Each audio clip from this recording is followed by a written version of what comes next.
ay single ngayon.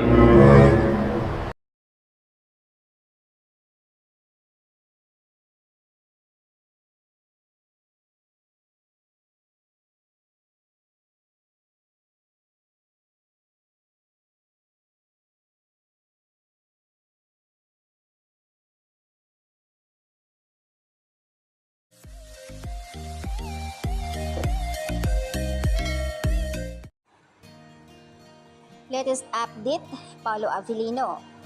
Samot-saring reaction ang mga netizens, may kanya-kanya silang interpretation, mga opinion, dahil doon sa vlog ni Luis Manzano. Nakakaloka lang. Kasi nga, ang totoo, unang tanong sa kanya kung single ba siya or may nililigawan. Diba, ang ginawa na lang, ang choose na lang ni Pao is mag-shot na lang siya. Never siya nagsabi yes or no.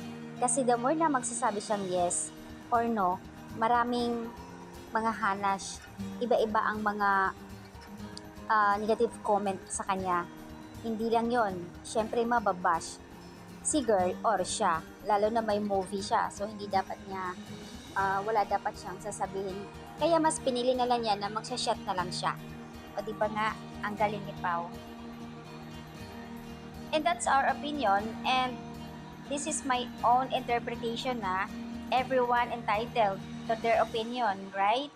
If I want to dive deep into my interpretation, that's my call. So let's agree or disagree na lang, okay? Tama naman talaga. Choose na lang niya na mag-shot na lang siya. Kaya nga sabi ni Luis, sisig na lang ang kulang.